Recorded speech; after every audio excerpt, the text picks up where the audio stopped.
নমস্কার বন্ধুরা, শিপ্রার নতুন আরেকটা ব্লগে স্বাগত জানিয়ে শুরু করছি আজকের এই ভিডিওটা।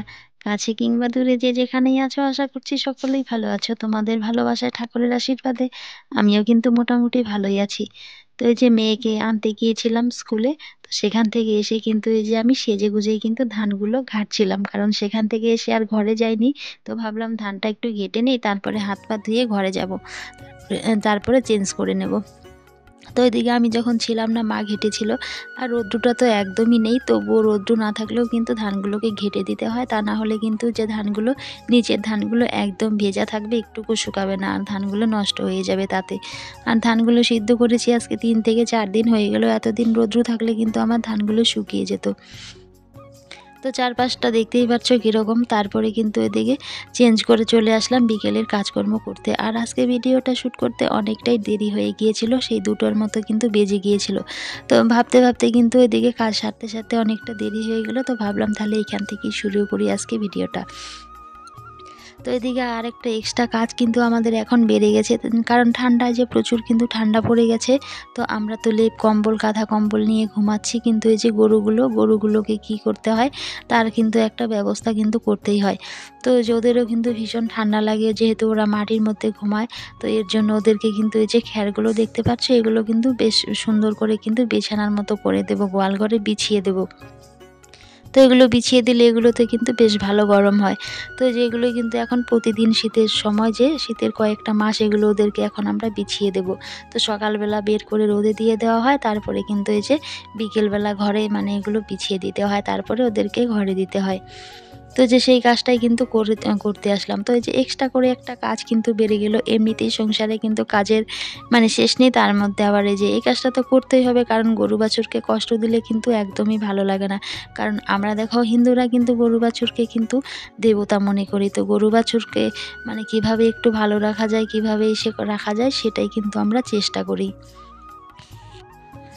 আর আমি এই যে জয়েন্ট ফ্যামিলিতে থেকে কিভাবে সংসারের কাজগুলো A to Z করার চেষ্টা করি, যাতে সংসারে কোনো অশান্তি না হয়, সেই চেষ্টাটাই কিন্তু আমি করি। সকাল থেকে যেটুকুনো পারি কিন্তু আমি সংসারের কাজগুলো কিন্তু টুকিটাকিভাবে করার কিন্তু চেষ্টা করি। তারপরে চলে আসলাম, এই যে একজন কিন্তু যে সিম নিতে এসেছিল, তো মা বলছিল কয়েকটা সিম তুলে দেওয়ার জন্য। আর সকালবেলায় যেহেতু সিম হাটে নিয়ে গিয়েছিল, তুলে ফেলেছিল, এর জন্য বিকেলবেলা কিন্তু একদমই সিম কিন্তু খুঁজেই পাচ্ছিলাম না ক্ষেতের মধ্যে। কারণ এই যে আছে যে যে সিমগুলো, সেগুলো কিন্তু একদম কচি। আর কচি সিম কিন্তু একদমই ভালো লাগে না খেতে, তো সেদ্ধও কিন্তু কম হয়। আর যে সিমটার ভেতরে দেখবে দানাটা বেশ বড় বড় হয়েছে, সেই সিমটা মানে খেতেও ভালো, আর সেদ্ধও কিন্তু বেশ ভালো হয়। এর জন্য যে সারা ক্ষেত ঘুরে ঘুরে কিন্তু আমাকে সিম তুলতে হয়েছিল, কারণ আজকেই বিক্রি করে দিয়েছে সিমগুলো। তো এদিকে যে সারা ক্ষেত ঘুরে কিন্তু আমি এদিকে যে ভালো ভালো মানে দেখে কিন্তু তুলে দিচ্ছিলাম। আর এর আগের ভিডিওতে তোমাদের সিম ক্ষেত আমি শেয়ার করেছিলাম, তো অনেক দিদি ভাইরাই কিন্তু দেখে কিন্তু তোমাদের বেশ ভালো লেগেছিল, অনেকেই কিন্তু অনেক সুন্দর সুন্দর কমেন্ট করেছিলে। আর তোমরা তোমাদের এই সুন্দর সুন্দর কমেন্টগুলোর অপেক্ষায় কিন্তু আমি থাকি, যে কখন তোমাদের এই সুন্দর সুন্দর কমেন্টগুলো আসবে আর আমি পড়বো। ভীষণ কিন্তু ভালো লাগে তোমাদের এই কমেন্টগুলো করতে। আর তোমাদের এই তো সুন্দর সুন্দর কমেন্টগুলো পেয়েই কিন্তু আমি ভিডিও করতে কিন্তু উৎসাহ হয়ে যাই। আর যারা এই অবধি আমার ভিডিওটা দেখে আসছো অথচ একটা লাইক দাওনি, তারা কিন্তু অবশ্যই মনে করে কিন্তু একটা লাইক কিন্তু ভিডিওর শুরুতে দিয়ে দিবে। কারণ দেখো, তোমাদের একটা লাইক কিন্তু আমার পরবর্তী আরেকটা ভিডিও করতে কিন্তু উৎসাহ জাগায়। আর তোমাদের একটা লাইক আমার ভিডিওটা আরেকজনের কাছে কিন্তু পৌঁছে দিতেও সাহায্য করে। আর বন্ধুরা, তোমরা তো জানো একটা ভিডিও কত কষ্ট করে আমাদের করতে হয়, যারা আমরা ক্রিয়েটর তারা কিন্তু জানি। তো এর জন্য একটা লাইক দিয়ে কিন্তু ভিডিওটা মানে শুরু করবে দেখতে। তো এদিকে যে দেখো, তারপরে আরেকটা কাজ আমি করতে চলে আসলাম।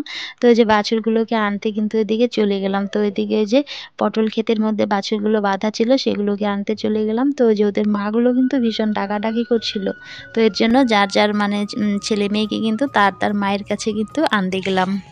আর এই যে আগে কিন্তু বাছুরগুলোকে ছেড়েই রাখা হতো, আর এখন চারপাশে যেহেতু অনেক সবজি টবজি লাগানো হয়েছে, এর জন্য আর এখন আর ছেড়ে রাখা হয় না, এখন এই যে বেঁধেই রাখা হয় কিন্তু। আর অনেকক্ষণ থেকে ওদের মারা দেখছিল না ছেলে মেয়েদের, এর জন্য কিন্তু ওরাও অনেক ডাকাডাকি করছে ছেলে মেয়ের জন্য।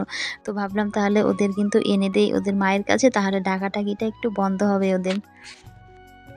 আর আমরাও যেরকম মানুষেরা ছেলে মেয়েদের অনেকক্ষণ না দেখলে মায়েরা যেরকম অস্থির হয়ে যায়, পশু পাখিদের মধ্যেও কিন্তু সেটা আছে। তো অনেকক্ষণ থেকে দেখতে পাচ্ছিল না জন্য কিন্তু ওদের মারা কিন্তু একদম অস্থির ডাকাডাকি শুরু করছিল। তারপরে এই যে এদেরকে আমি কিন্তু ওখান থেকে নিয়ে যাব। আর এই জানলাটা নিচে জানো একদমই কিন্তু দাঁড়ানো যাচ্ছিল না, অনেকটাই নিচু, তো ওর জন্য একদম নিচু হয়ে কিন্তু আমাকে আসতে হচ্ছিল।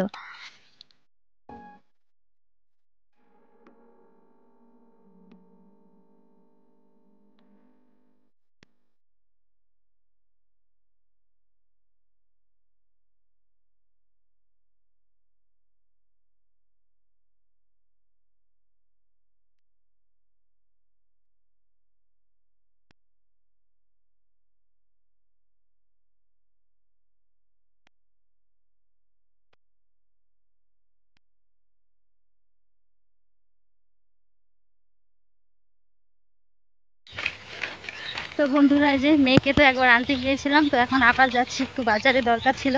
তো এই যে দর্জির দোকানে যাচ্ছি, একটা ব্লাউজ বানিয়েছিলাম, সেটা একটু প্রবলেম হয়েছে, সেটা ঠিক করব।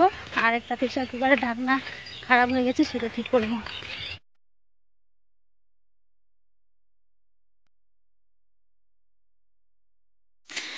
আর বন্ধুরা কি জানো, এই সংসারটা না বড়ই একটা মায়ার জায়গা জানো। সেখানটায় না কোনো সময় একটা বাড়ির বউ চায় না যে সংসারে একটা কাজের জন্য কোনো অশান্তি হোক। তো সেরকম মেয়ে কিন্তু আমি না, যে আমি যতটা পারি ততটাই কিন্তু চেষ্টা চালিয়ে যাই সারাদিন যাতে সংসারে কোনো অশান্তি না হয়। যেটুকুনো পারি, মানে যেটুকুনো পারার বাইরেও, মানে যে এটা পারছি না তবুও কিন্তু করার চেষ্টা করি। তো এই যে এভাবেই কিন্তু টুকিটাকি সংসারের কাজগুলো করতে করতে দিনটা কোন দিকে শেষ হয়ে যায় বুঝতেই কিন্তু পারি না। তারপরে যে তোমাদের তো বললাম, তো ওই যে বাজারে গিয়েছিলাম একটু বিকেলবেলা, তো ওই যে একটা ব্লাউজ বানাতে দিয়েছিলাম, সেটা একটু প্রবলেম হয়েছিল। আর আজকে আমার ডবল খাটনি পড়ে গেল, কারণ মেয়েকে একবার আনতে গেলাম, তারপর আবার গেলাম, তো দুবারই কিন্তু একই জায়গায় গিয়েছিলাম। কারণ মেয়ের স্কুলও কিন্তু যেখানটায়, আর এই যে আমাদের বাজারেই কিন্তু মেয়ের স্কুল, আর ওখানটাই কিন্তু আমাদের সমস্ত কিছু দোকানপাট। তো ওই যে ওখান থেকে আসলাম, এসে তোমাদের সঙ্গে একটু ওই যে শেয়ার করে দিলাম ব্লাউজগুলো। তার সঙ্গে কিন্তু আমার আরও দুটো কাজও ছিল। তো যে একটা প্রেশার কুকারের ঢাকনা খারাপ হয়ে গিয়েছিল, সেটাও কিন্তু ঠিক করে নিয়ে আসলাম। আর অনেক দিন থেকেই ভাবছিলাম একটা জিনিস আনবো আনবো, আর সেই জিনিসটাও কিন্তু আজকে নিয়ে আসলাম। আর আমরা বাড়ির বউরা চাই কিন্তু সংসারের সমস্ত জিনিসগুলোই কিন্তু পরিপূর্ণ থাক। তো যে জিনিসটা কিন্তু নেই, তো ওই যে মাটির তাওয়াতেই কিন্তু রুটি ভাজি, তো ভাবছিলাম অনেক দিন থেকে একটা রুটির তাওয়া আনবো গ্যাসে ভাজার জন্য। তো সেটাও কিন্তু আমি আজকে নিয়ে আসলাম। রুটির তাওয়াটা কীরকম হয়েছে বন্ধুরা তোমরা অবশ্যই কমেন্ট করে কিন্তু জানিও। জানি না রুটি ভাজলে কীরকম হবে, তো যেদিন ভাজবো সেদিন তোমাদের সাথে অবশ্যই শেয়ার করব। আর একটা বাড়ির বউ কিন্তু দেখবে সংসারে সব জিনিসই কিন্তু পরিপূর্ণ যায়, যাতে কোনো একটা জিনিস মানে কম না থাকে, সেটা নিজে চেষ্টা করেই হোক আর যেভাবেই হোক কিন্তু করার চেষ্টা করে। তো যেটা অনেক দিন থেকে ভাবছিলাম আনবো আনবো, কিন্তু আনা হচ্ছিল না।